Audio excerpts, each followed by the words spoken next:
Many great women who've done amazing things in this state, their stories haven't been told. And I think that it's inherent on us to tell their stories, to ensure that we don't only honour the works of the past, but we also point to the impact of their legacy as a shining light of example of what you can do. We recognise how central a lot of great people are to our state and their story. Women in particular, their stories do slip away sometimes through the pages of history and don't get written down. We have to be intentional to pass on those everyday examples.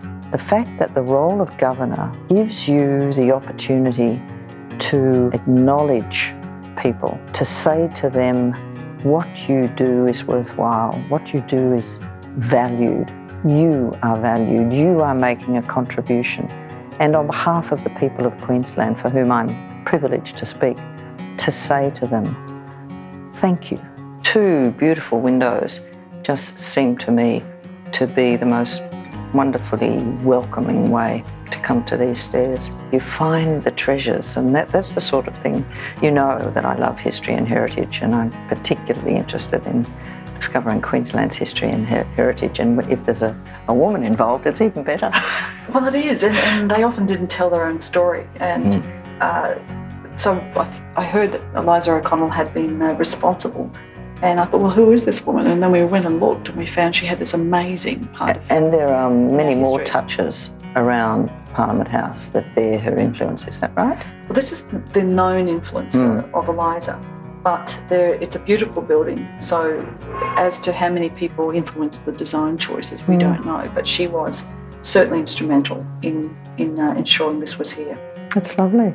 Eliza O'Connell saw a need that there were women who were in need of training. They were coming into the colony, they were becoming destitute, they didn't have a means of supporting themselves, so they arranged for training so they could go into gainful employment.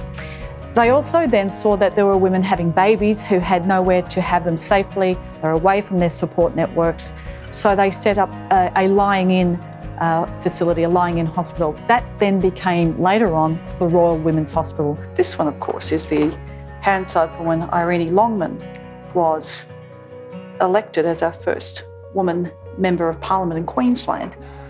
And is this her maiden speech? This is her maiden speech. Oh, just have a look at this.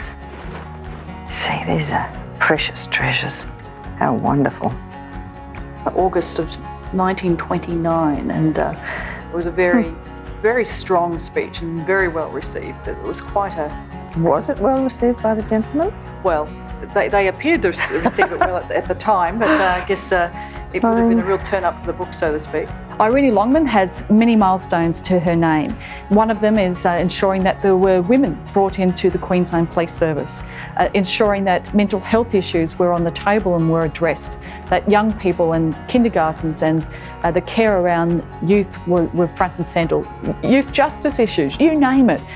She was a woman ahead of her time, and she didn't wait to have a title. She's a classic example that when she was no longer in Parliament, she continued to make waves that actually made a difference. This is what I love about Irene Longman's story, is that she outlines her aspirations, her political philosophy, but it was a philosophy that didn't stop in just being an uncertain role. She really got the fact that to serve others was something that was a lifetime call.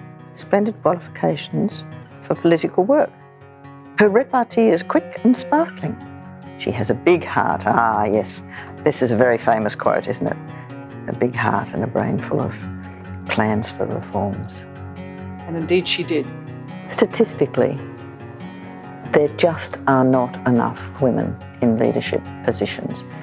And I believe that people like myself in high-profile roles are models.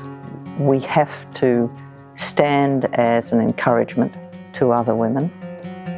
They can say, yes, it's possible to get there. There are some great role models. We have to be intentional to look for where they are and to tell their story so that we honour what they've done, but also ensure that there is a story that goes on beyond their moment of service to this community. Think big. See, look up and look out. See the larger world around you. And above all, don't be self-centred and self-focused. When I say be ambitious, Be ambitious to make a contribution. Recognise that there are people all around you who need helping hands, who need understanding, who need compassion. Get involved with your community and you will be immensely rewarded, but always think that you can make a difference.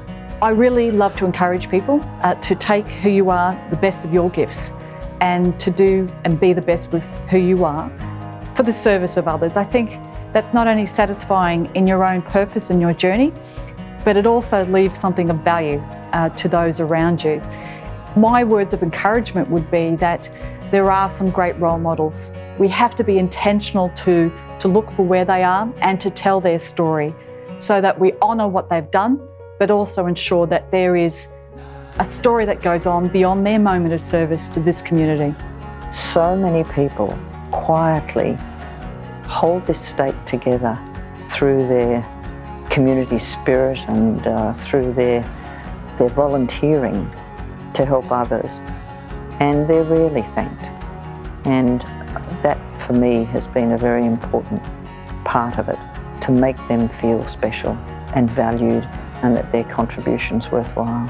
It's an honour to serve in the role as Speaker of the Queensland Parliament and to have the opportunity of talking to people about servant leadership, about our institutions, but most of all about what it is to be members of our community and to leave a legacy that lasts beyond just one generation. That's truly what I hope we all aspire to.